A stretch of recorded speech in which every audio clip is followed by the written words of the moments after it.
गुरु प्यारी सासंगत जी, प्रेम से बोलिए धनिका जी। तो सासंगत जी, आज हमारी बहुत ही महान कर्मयोगी संत आदरणीय हमारी अनिमांटी जी सासंगत जी दासी के घर पे आए हैं अपने शुभ पावन पवित्र चरण कमल के रहमतें आशीर्वाद देने के लिए। तो गाइस, आज बहुत ही सुंदर टॉपिक है यहाँ पे कि घमंड आदमी का मार देता है। तो इसी टॉपिक पे आज निरंकारी मिशन की ओर एक दिव्य दृष्टि डालते हुए हमारी आदरणीय हनीमा आंटी जी आप सभी के समक्ष सुंदर से अपने भाव प्रकट करेंगे।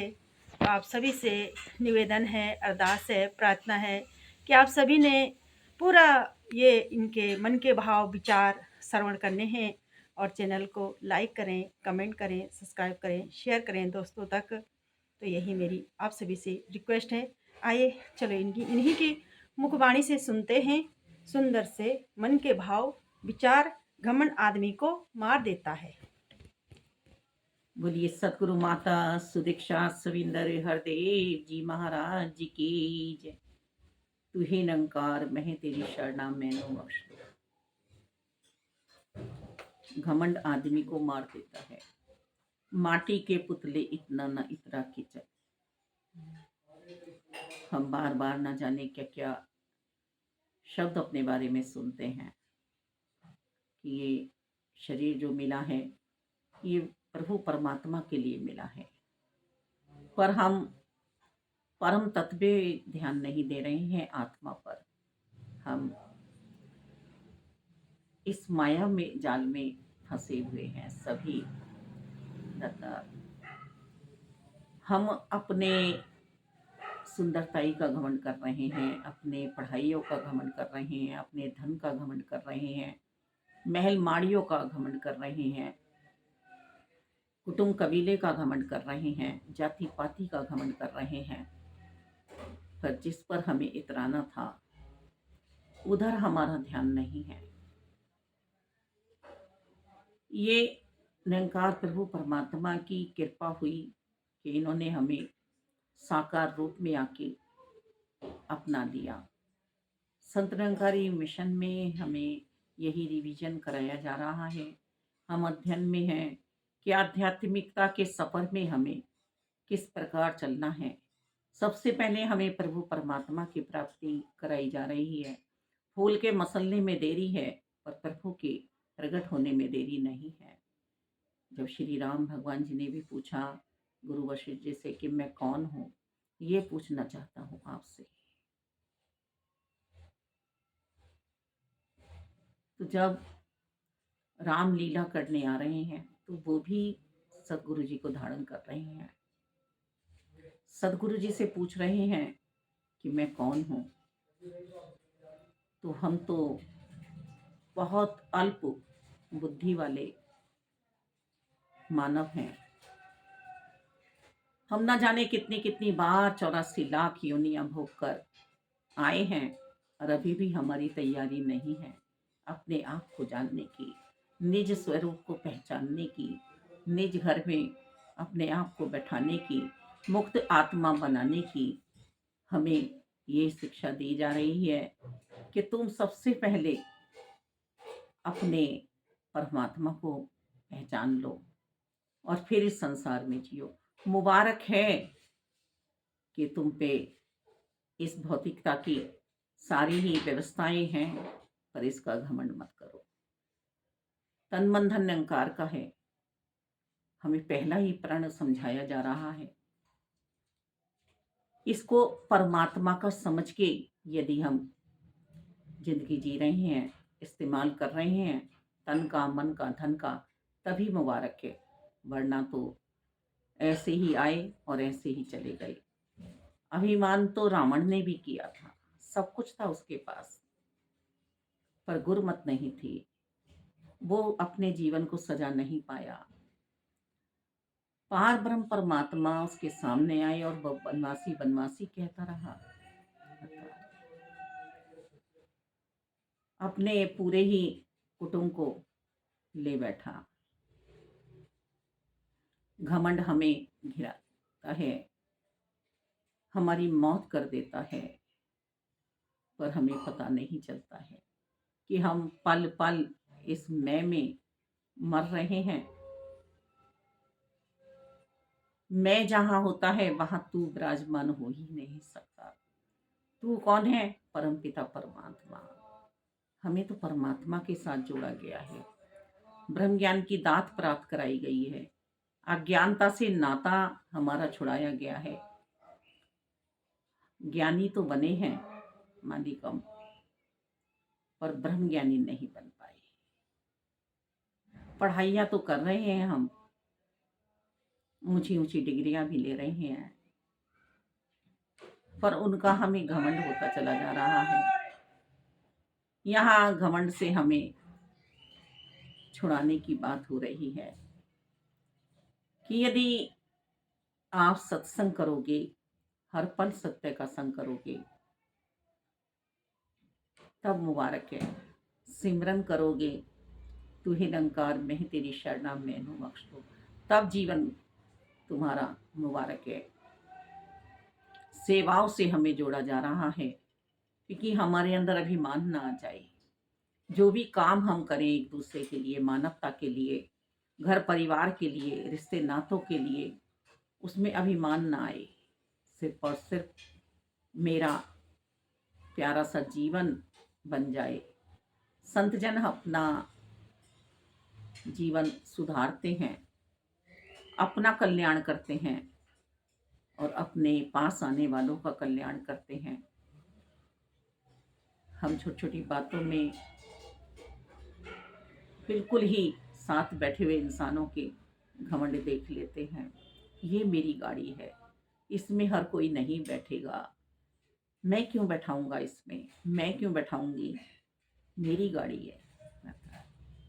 चाहे वह अकेला ही जा रहा है, पर वो ये मानने के लिए तैयार नहीं है कि मेरा ही पड़ोसी मेरी गाड़ी में बैठकर अपनी मंजिल तक पहुंच जाए। मेरा पैसा है, मैं स्वयं पर ही उठाऊंगा, मेरी इनकम है ये, किसी और को नहीं दूंगा। जब हम सेवाओं में लग जाते हैं, जब हमें पहला प्रण सतगुरु जी का याद आता है कि धन निरंकार के लिए इस्तेमाल करना है, संतों की सेवाओं में लगाना है, ये हमसे नहीं कह रहे हैं, पर ये हमें समझा रहे हैं। यही तो पुरातन इतिहास हमें समझा रहा है। जैसे एक माता पिता अपने बच्चों के लिए डायरी बना के चले जाते हैं कि ऐसे ऐसे कार्य आपको जीवन में करने हैं, ऐसे संस्कार आपको लेने हैं, ऐसे ही ऋषि मुनियों ने प्रभु परमात्मा की बातें उसमें लिखी हैं कि प्रभु को कैसे रिझाया जाए, कैसे चला जाए इस पथ पर। और हमारे संत निरंकारी मिशन में सतगुरु बाबा अवतार जी की संपूर्ण अवतार वाणी इस बात का प्रतीक है। आज सतगुरु बाबा हरदेव जी की भी वाणी मिशन में पढ़ी जा रही है। दासी का हृदय तो गदगद होता है। पूरा ही जीवन शहंशाह जी की अवतार वाणी पढ़कर व्यतीत हुआ है। मालिक, क्या उसमें से हमें प्राप्ति नहीं होती है? पूरा जीवन ही संतों वाला बना देती है संपूर्ण अवतार वाणी। तो हम किस चीज का घमंड करें? हम ऐसी जगह पहुंच जाते हैं जहां मदिरा की महफिल सजी है और हम अपने आप को बहुत अच्छा समझते हैं। दाता, बहुत संभल के हमें रहना है। और हम घमंड भी करते हैं दाता उन बुराइयों का कि हम बढ़िया से बढ़िया ब्रांड वाली मदिरा पी रहे हैं, नशा कर रहे हैं। नशा तो एक परमात्मा का करना था, नशा तो एक नाम धन का करना था, कमाई तो नाम धन की करनी थी। मुबारक है कि हमारे पास हमारे बिजनेस, हमारी सर्विसें ऊंची से ऊंची हों, पर उसका सदुपयोग कैसे करें? उसको अपने जीवन में किस तरह से लगाएं जिससे मेरा जीवन भी और औरों का जीवन भी सुधरे। एक जगह सत्संग होता है, कितनी जीव आत्माएं उससे तृप्त होती हैं, कितनों को प्रेरणा मिलती है। किसी एक ने किया है वो शुरुआत। इसी तरह से संत निरंकारी मिशन में सतगुरु बाबा बूटा सिंह जी ने इसका आरंभ किया। यहाँ घमंड नहीं था, यहाँ प्यार था। यहाँ सभी को ये पैगाम देने की बात आई कि ये इंसान तो इस शरीर में रहकर अपनी पहचान कर सकता है। बहुत घमंडी है तू। बच्चे से युवा हो रहा है, युवा से जवान हो रहा है, जवान से वृद्ध अवस्था में आ रहा है। तू बुढ़ापे में आके बुरा आपा अपना कर रहा है। तंदुरुस्त रहे हर पल।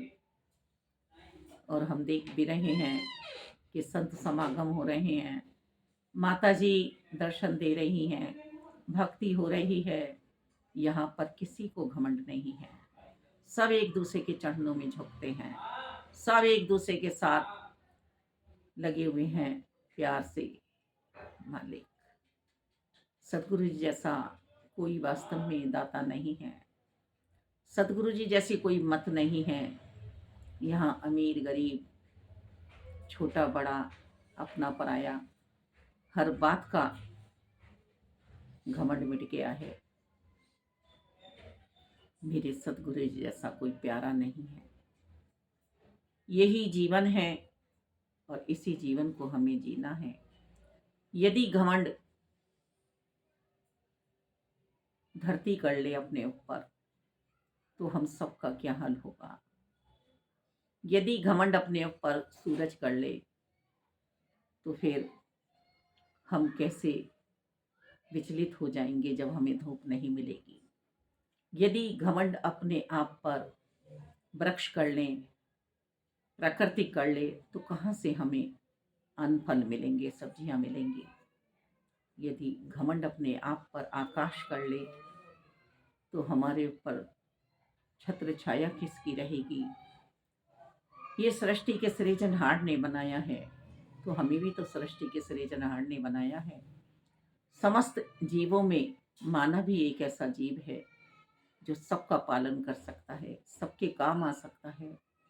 दाता, यदि किसी को हमारी जरूरत है तो हम उसका साथ दें, मदद करें। निस्वार्थ भाव से हम सेवाओं में लगे रहें। मन हमारा सिर्फ और सिर्फ परमात्मा की ओर हो। मन में सभी के भले की कामना हो। मन में यदि घमंड समा गया तो फिर हम बच नहीं सकते। फिर हम अमरता प्राप्त नहीं कर पाएंगे, संत नहीं बन पाएंगे। फिर तो हम भी औरों की तरह से मरेंगे और जिएंगे, मरेंगे और जिएंगे। अतः संत अपना पिंडदान जीते जी करते हैं। संत परोपकारी हृदय होते हैं। हम इसी समय संत निरंकारी मिशन में सदगुरु माता सुदीक्षा जी की शरणागति में बैठे हुए हैं, विराजमान हैं।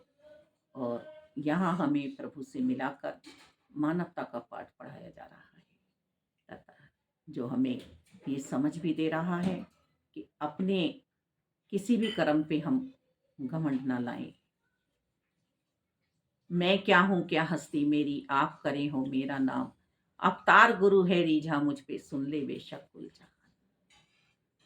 अपनी कोई भी औकात नहीं है मालिक। कि सतगुरु जी का प्यार है, सतगुरु जी की कृपा है मालिक।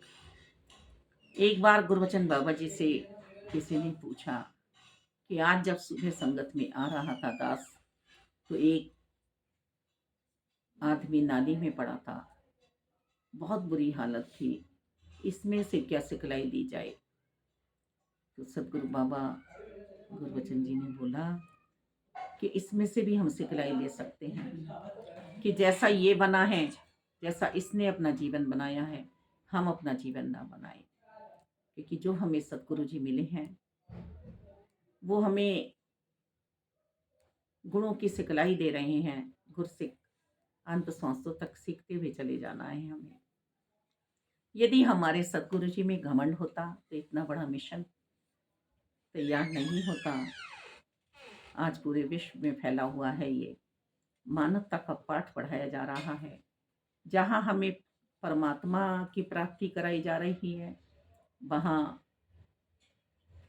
प्यार से रहने की भी हमें कला सिखलाई जा रही है। सब अपने हैं, कोई पराया नहीं है। सब अपने हैं, कोई पराया नहीं है। किसी बात का हमें घमंड नहीं करना है, नहीं तो हम जीते जी मर जाएंगे। हमें मरना तो है, पर अंतःकरण से जो मैं है मेरी, उसको मारना है। जो बैर ईर्ष्या मोह लालच कामना वासना, इन्हें मारना है। ऐसे कर्म करवाना सदगुरु जी जो आपको भाते हैं, ऐसा जीवन बनवाना सदगुरु जी जो आप चाहते हैं। धन्यवाद संतो, धन्यवाद जी।